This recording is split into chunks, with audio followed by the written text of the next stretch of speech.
everybody. Welcome to the Hallmarkies podcast. And we're really excited today. We have an interview with a director of a feature film coming to theaters. It's so exciting. We are talking with Adam Anders today, the director of Journey to Bethlehem. And Adam, thank you so much for coming on the podcast. Thanks for having me. Yeah, since your first time on the show, we'd like to get a chance to get to know you. So why don't you introduce yourself and tell us what inspired you to get into filmmaking and become a director of this film? Well, my name's Adam Anders, like you said, and yeah, I came up through music. I was a bass player. I studied jazz bass, and then I started writing songs, and I started producing songs, and just through my whole career, I've had a lot of success. Mm-hmm. But I didn't feel like this is it, like this is the thing, and I'm not a malcontent. But I was like, yeah, this is great, number ones and this and that, and Mm-hmm. I was like, I was in New York, and I moved to LA to pursue film and TV, and I thought maybe that's the thing, and then one thing led to another. I ended up producing a show called Glee and a bunch of things like Rock of Ages and High School Musical and this stuff, which was awesome. And I did the music for those, but something was still missing, and I think it was I wanted to tell my own stories, do my own musicals, and long story short, yeah, I ended up writing this, and then a lot of people had asked me to direct over the years, and I said no, and then finally I said yes, and it was the best decision I made because I finally found the thing that kind of completed me creatively. Mm-hmm.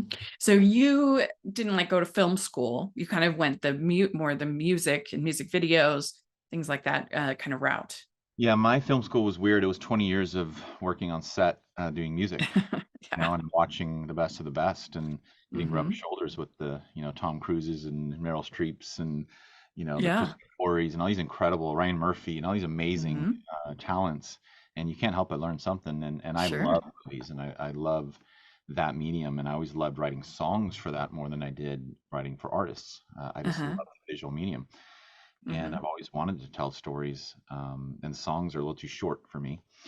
So this is a great outlet. Mm-hmm. But yeah, it's a very non-traditional route to be a director. Everybody told me you can't do it. All Mm-hmm. along my entire career, they said you can't do that. And I'm like, okay, well, I'm still gonna try. Yeah, And absolutely. it's fun to prove people wrong sometimes. Yeah. Ho, ho, ho. We'd like to take a second and thank our sponsor for this episode of the podcast. It's the Hallmarkies Patreon. Do you love Hallmarkies podcast, especially at Christmas? Do you enjoy the holiday previews, recaps, interviews, and bonus episodes? If the answer is yes, please consider supporting the Hallmarkies Patreon. We need your help to do what we do both during the Christmas season and all year round. But not only do you help a podcast led by strong, independent women by becoming a Patreon, you get to become a part of the Hallmarkies family. Starting at only $2 a month as a patron, you will have access to our Facebook Patreon group where we talk about the movies, shows, and more all year. We also have many monthly patron watch-alongs with guests like Lacey Chabert, Natalie Hall, Paul Campbell, Mary Lou Henner, and more, giving their behind-the-scenes details of their films. As a patron, you also have the chance to provide input into the podcast and even join us at different tiers. So this Christmas season, spread some cheer to the Hallmarkies Patreon and become a member today. You won't regret it. Go to patreon.com/hallmarkies to learn more. That's patreon.com/Hallmarkies. Yeah. So did you get involved with Glee from the beginning, or were you getting kind of mid? How did that all happen? Yeah, I had done some stuff for Fox, and I'd done High School Musical at the time, and Mm. I worked with Miley Cyrus, Hannah Montana, Selena Gomez, all this Disney stuff that was happening. And Fox knew that, and I'd worked for them, and they're like, "We've got this musical coming, and we need help figuring it out." And I met with Ryan Murphy early on, and yeah, wasn't the best meeting I've ever had, frankly, because Yeah. I wasn't somebody he knew or and but one thing led to another, and I ended up doing the pilot, and he loved what I did, and the rest is Oh my history. gosh. 800 Were songs over 122 episodes. wow.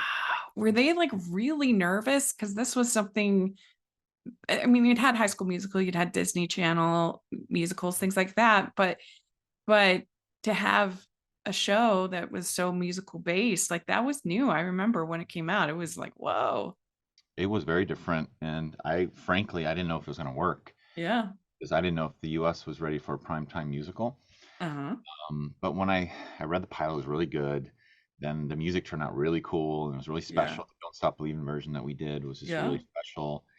And then I saw the pilot, I'm like, this is really good. And then I saw the marketing materials and the kind of loser kind of on the forehead, the L, and I'm like, wow, everything just came together. The cast was amazing. Ryan was amazing. Yeah, and it was just like lightning in a bottle, and it was the Beatles, you know, it was crazy. Yeah. Did you help like select the songs, or did they say to you like these are the ones that you have to do? Both. Mm. You know, the writers very much, you know, as in any musical, the story drives what song you put in it or what song you write for a moment. So with Glee, you know, it was very much a collaborative process. Ryan picked a lot of the songs, most of the songs, but then he'd call me and like, I'm trying to think of something for this. You know, do you have any ideas? Send me your ideas. So it was very collaborative. In the beginning, it was kind of all Ryan, and then it became more a team effort because it got so crazy. And then we started writing a lot of originals, so that was all on me and my team. So it was mixed, but it was super collaborative, super creative, amazing team. Well, at the beginning, it was probably, I would think it would be harder to get the rights to songs at the beginning. And then once 100%. you're more established, people are like, oh, I want you to do, you know, our songs. Yeah, 100%. It was hard for the pilot. We didn't get the songs we wanted for the pilot, frankly. Which was great. Ended up being the best. You know, isn't it always like that? Yeah. It's like, I'm trying to get this one person to do this role, and I couldn't get him, and you end up with somebody you could never imagine anyone else playing that role. You know, it's the same with Glee. Don't Stop Believing was not the song. Interesting. It was Viva La Vida by Coldplay.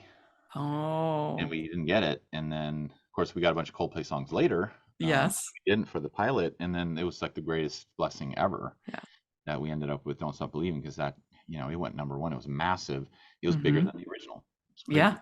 Like you can't imagine that show without that song. No, it's literally that whole generation thinks I wrote that song. I'm like, no, it kind of existed.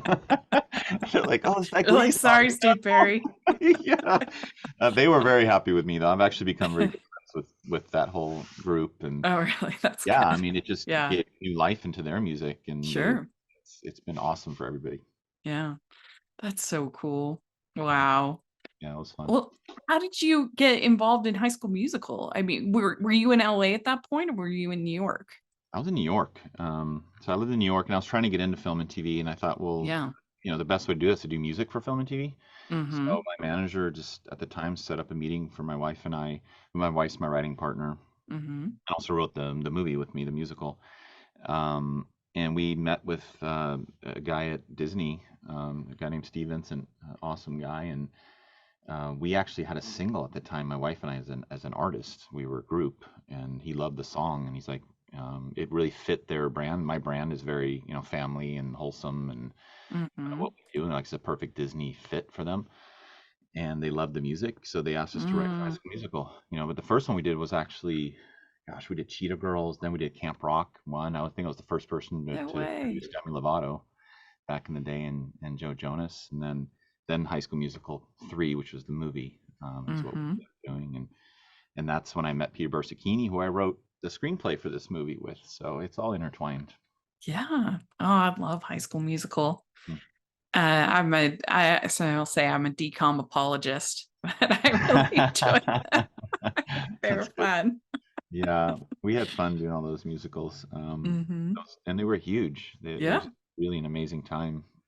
Well, there's so little that's because I mean, even though it's about high school, it's really made for like the tweener, like the just younger set. And there's so little that's quality that's made for that age. There's lots that's made for younger, and there's lots made for older. But I really appreciated, especially that era of the DCOMs, that somebody was making, because at that time I had a sister who was that age, and I just appreciated that somebody was making something for her. Yeah.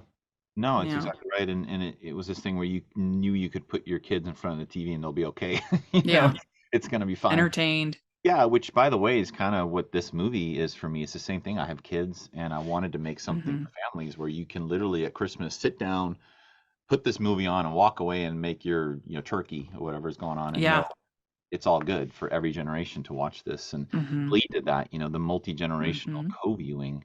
I think that's the thing for me. It's like at the holidays we gather as a family, grandparents, parents, kids, grandkids, and what do you watch together? Yeah, there's not many options.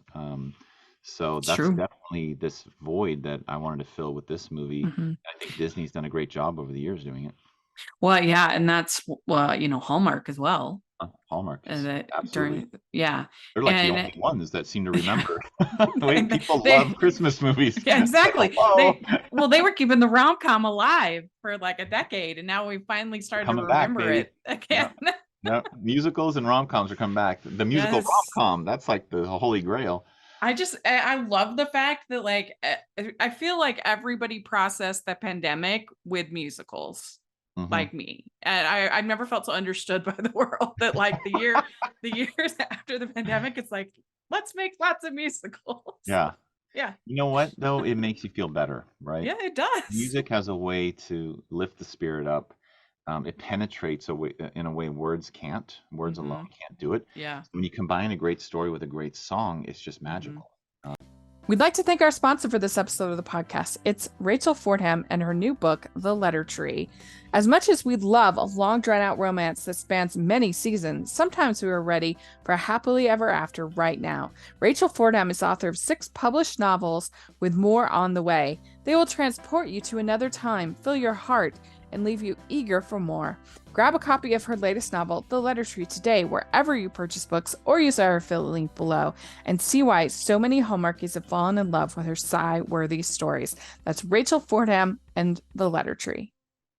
I've seen the film and I was very, very impressed with how ambitious it is as a film, and that I felt like you were really challenging your viewers to accept some artistry, particularly in the I mean I can you spoil the Christmas Story? But the whole song with Joseph and Hmm. his angel and devil, Mm. that song, like there was some um real artistry in trying to take a story we all know and give it an interesting spin that people will be talking about, I think. Yeah, thank you for saying that. I mean, obviously, anytime you make art, you hope there's artistry in there, which Yeah. honestly, it sounds so simple, but it's not, you know? No. You have to take chances, you have to be willing to take risks. And it was very ambitious. I mean, for the time and money we had, unfortunately, when you turn a movie on, you can't say, we only had this much time and money. It just Right. has to be good, Yeah, right? It yeah. doesn't matter It's if it's true. 200 million or 2 million, you need to be entertained. Yeah. So that was my challenge, and I accepted it. And it was funny. I was prepping in Madrid, and there's all these museums in Madrid, and my favorite is the Prado Museum, and half of that museum is nativity paintings by all the greatest artists in history. Oh, real? And so I would go on the weekends and I'd look at these oil paintings, and they're just magnificent. They're incredible. They're massive. They're the size of movie theater screens. Some of Yeah. them. It's huge. And then I started bringing my director of photography. I'm like, this is it. Like, how do we do this? How do we make a movie where you can freeze it at any point during the movie and it looks like a painting? So that was kind of the first inspiration of what it looks like. And then, yeah, I mean, look, I didn't make a documentary. Yeah. I didn't. I made a musical, and you get some creative license because of that. They didn't. Mhm. I know it's not exactly what happened, or Mhm. to a T, but they didn't sing and dance to pop music either. So, Right. like, Right. I think we're okay. I mean, it's a bit of a risk though. Were you nervous about that at all? Because Oh yeah. it'd You be know, pretty I, traditional, that I audience. am. Yeah. And anytime you take on those subjects, you're a target. Look, I'm a man of deep faith. I grew up in it. My parents were ministers. It's a very important story to me, and I hope that comes across, even though I've taken creative license at times. Yeah. I think it's apparent I love this story, and it's my story. Mhm. Mhm. But the reality is, you're going to get, in trouble no matter what you do, and you can't try to make it for everyone, because then you make it for nobody. Right. Yeah.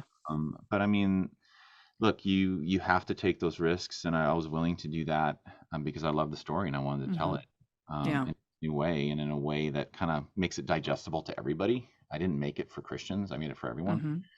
And I It's could feel that. I think that it must have been a tricky dynamic writing the script. I mean, not only songs, but the script. mhm, for Yeah. sure. And you hit it. Like, how do you write this story when you already know how it ends? Mhm. And it's interesting. I heard an interview with Ron Howard, who talked about this very thing with Apollo 13. Everybody knew they made it home safe, so how's there any Right. suspense? but he said Mhm. nobody knows how they made it home safe. Right. And that's where the movie is. And that's kind of what I did here is, you Mhm. know, Mary and Joseph end up together. You don't know if they are in love or they did it for duty. And we Mhm. explore those things. And then what was it Mhm. like for Mary in that time to be pregnant and single? You know, Mhm.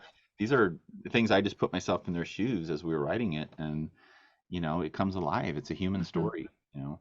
And I think it's really fun to look at this story that we've all looked at, but we never thought, oh, this is kind of the original Romeo and Juliet. You know, it's a forbidden love. Joseph should have left her. He stayed with her. It's You know, true. it's a cool story. It really is. Yeah. And how brave they both were. Hmm. Yeah. Yeah. And Mary, I Yeah. mean, I made Mary strong. Mhm. And you can get some pushback for that, but it's not a feminist statement, you know, No. which, by the way, is fine if you want to call it that. But to me, it's like God would have chosen the strongest woman he could find. You know? Mhm.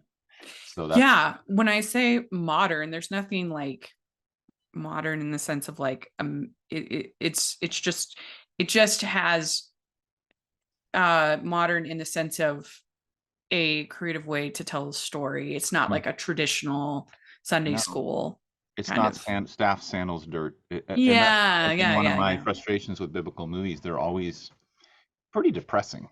Right. Sheep are No, that's grazing in so dirt. true. There's no color. There's no grass. There's nobody smiles. I'm like, what are Yeah. we doing? I'm like, this is Christmas. It should be, especially if you're a Yeah. person of faith, it should be the happiest time of year, and you're Yeah. celebrating this great story. It's true. And then if you just love the holidays, you should be happy and celebrating. It should be Yeah. colorful and vibrant. So that's what I Well, went I for. mean, and often it is appropriate. They're pretty somber stories. They had a movie about Abraham and Isaac earlier this year, and I was like, man, that story's brutal. I Yeah. mean, we hear it so much our whole lives, Mhm. but when you really think about it, it's Yeah. rough. And No, but this 100%. one, and you're right, this one, I mean, the Herod parts are maybe intense, but for the most part, it's a joyous story, and it's nice in a world where I watch, 100 and something Christmas movies every year. There's almost none actually about Jesus. No, there's none, which is funny. I Almost joke none. Santa Claus like hijacked Christmas. Yeah. But I'm like, yeah, like let's make a fun, digestible movie for the whole Yeah. family, which actually tells you what Christmas is about. You know, watch Elf, watch this. That'd be great, Yeah. right? E Um, exactly. Was it a hard project to sell and get off the ground and no, not at all. everything? It only took me 17 years. We'd like to take a second and thank our sponsor for this episode of the podcast. It's the Hallmarkies merch store. Are you looking for that perfect gift for the postable, hardy, or Hallmarky in your life? What about getting that t-shirt or hoodie that will help you stand out at your next holiday party? Now is the time to check out the Hallmarkies merch store. Full of festive designs by artists like Jessica Miller, Carrie from Hallmark Comics, and more. You can even have more than just shirts, but totes, cell phone cases, notebooks, mugs, and more. And it isn't just Hallmark. We have designs for Anna Green Gables, Man from Snowy River, The Nanny, and more. Every purchase at the merch store goes to help support the podcast and allows us to make the great content you know and love. There are frequent sales, so go to tpublic.com/stores/hallmarkies or see the link in the description. That's tpublic.com/stores/hallmarkies. It's super Yeah. easy. Yeah, super easy. No, you know what? I first had the idea 17 years ago, but in fairness, you know, Glee happened. All this stuff happened in Yeah. between, right? That derails your plans. And Uh-huh. as a creative, you have ideas all the time. Some are good, Mhm. some are bad, some fall off, some come to fruition. This was just one I couldn't let go of, even though I wasn't actively working on it the whole time. Mhm. I kept coming back to it, like I have Yeah. to make this movie at some point, and the time ended up being now. You know, it's the right time for it. I think people need this movie this holiday season. It's joyous, like you said. It is reverent and somber when it needs to be. Mhm. But I think to make a family movie, you have to laugh. Yeah. Kids have to have a good time watching it. Yeah. So we call it an adventure because it is. It's an adventure for everybody in the movie, and it's a musical adventure. Is what it is. Yeah. So you have a great cast. What was that like assembling, getting Fiona and Milo and then getting Antonio Banderas to play Herod? All of these great performers. How did you go about that? Well, 80% of directing is casting. Yeah. I heard that said once by a very famous director, and I 100% agree. I've seen many projects in, you know, in the film school I went to, which was the film school of just being on set, seeing the wrong casting destroy movies, and there's nothing you can do about it. So I was determined not to have that happen to this movie, and that all started and ended with Mary. You know, I had to find the right Mary, and Mhm. we've gone through, I mean, a couple hundred Mary auditions at least around the world, the entire world. I was getting submissions Mhm. from everywhere, and it was exhausting watching all these Zoom auditions, you know. And I'm like, Because you no, have to find no, a good no. actress and a good singer. Yeah, not only that, there's a lot of good actors and there's a lot of good singers and there's a lot of good singers who act and vice versa, frankly, but they have to embody this character. Yeah. And it's a very tough role because, I mean, you hit on it, you know, this story, it's a pretty heavy story, right, at the core of it. Mhm. And how do you find a Mary who can carry that and to kind of have to be upset the whole movie, but be lovable at the same time, Yeah. right? You have to root for her. So she Mhm. needed to be strong and very humble at the same time. And it was just this perfect mixture I was looking for. And we were like a couple weeks from starting, and I didn't have my cast because of Oh my this. gosh. I was freaking out. It's 3 a.m. in Madrid, and I couldn't sleep. And an email came in from casting from LA, and I swiped left, you know, again, swipe. It was the worst dating app ever. And then I'm like, who's this? And it was Fiona's audition. I didn't know who she was, and I was just blown away. And I was like, this is it. And I watched it over and over again. I ended up writing an email to Sony that night, in the middle of the night, saying, I found Mary. Let me cast her. And they let me cast her without a callback, Oh wow. which is kind of one of those things like if it had been early in the process, they probably never would have done it. So you didn't do like a chemistry read or anything like No, that? not with her. No, it was Because just they her. had She was such good first, though. chemistry, I thought. Yeah, I did chemistry reads with the Josephs once I found her. So then I Oh, had like got it. 6 Josephs ready, lined Yeah. up that I liked. And so we immediately set that up like the next day. It was like super fast now at this point we're going. And we get on, and the first Joseph up is Milo Manheim. Oh my And I gosh. just circled his name like, this is Joseph. I couldn't believe it. He was so Yeah. good. And there's one line in the movie, and you know, he says the word charmed. And he Uh-huh. did that line in his audition with her, and I was like, oh my gosh, that is Yeah. it. He just got it. And their chemistry was undeniable. So I got my Joseph. So then, of course, I need my villain. Yeah. And it needed to be somebody with a big name. I needed a movie star. And gosh, I'd had Antonio Banderas tops my list for 3 years. Mm-hmm. You know, and it was kind of a pipe dream. You know, he's not Dream. Yeah. Huge. guy's massive deal and Oscar nominee like that year. And Yeah. well, I'd kind of hounded the manager who liked the script, sent him the song. Antonio's like, the song's too hard. I can't sing it. I'm like, that's not true. I know he can sing it. I saw Phantom of the Opera. Like, I knew he could do it. So I'm going back and forth with the manager. I find the manager. I said, look, he's directing a play that he's starring in. So he can't even look at this right now. And I go, well, where is this play? And he said, Madrid. I go, I'm in Madrid. Game on. So we kind of started stalking him, to be honest. We started buying tickets to the play and going every night. It was like really guerrilla style. And I kept That's telling the funny. manager, you got to get him to come out and talk to me. And it just never was working out. And then we actually made friends with one of Antonio's good friends who was there one night. And he said, he needs to do this movie. I'll get him to come out and talk to you.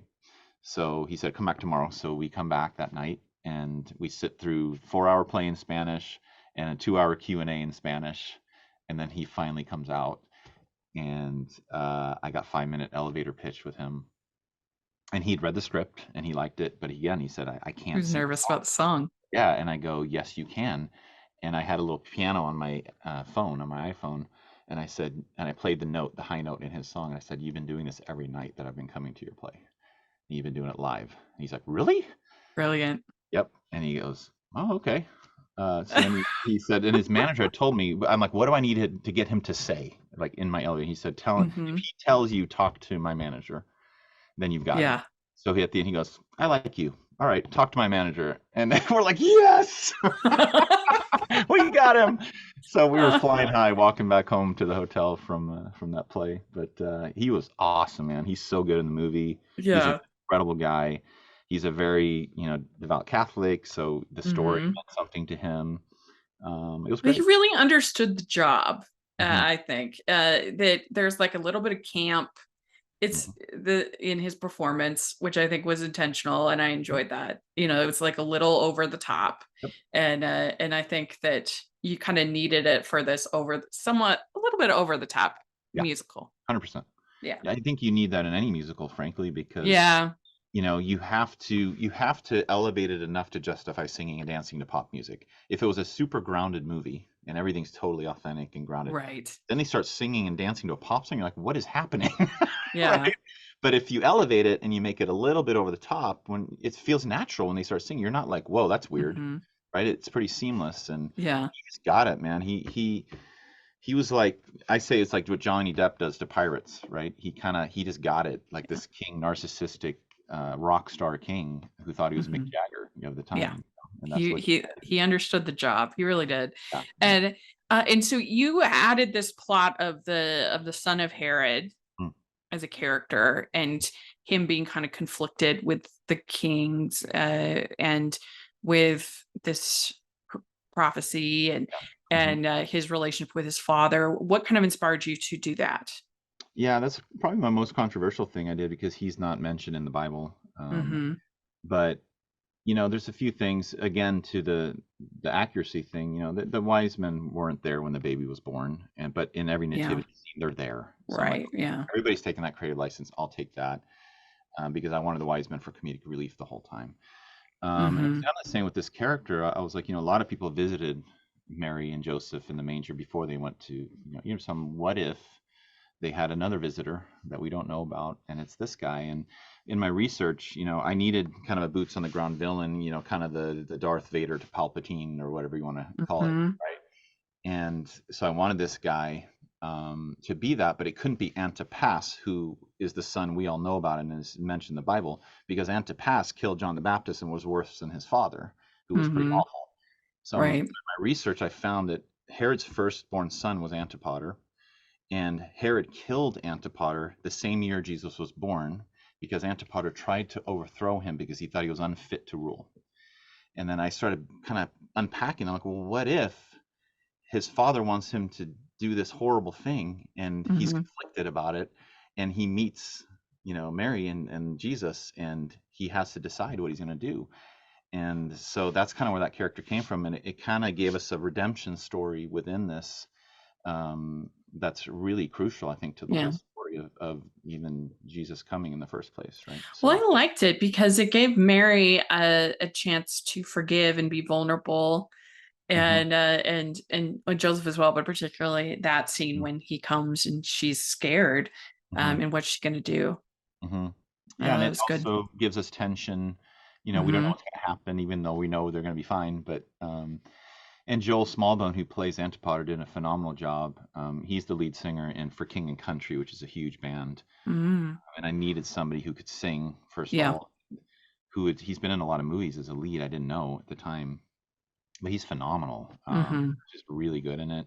And he's just, you know, he's a little unhinged, and you don't know what he's thinking, you know, Yeah. what's he do. And it was also important to me. He's, you know, For King and Country is a Christian band, so having a Christian play that role was important to me because I Hmm. really didn't look for Christians to play different roles. Whoever's best Hmm. fits the role, but Hmm. that one in particular, because it's not in the Bible, it was very important to Hmm. me. Whoever plays that really understands what I was trying to do and could defend that. Yeah, that makes sense. Well, one more question. I thought it was interesting that you have all new songs except for At the Birth, you have Silent Night. Mm. And I was just wondering what inspired you to do that.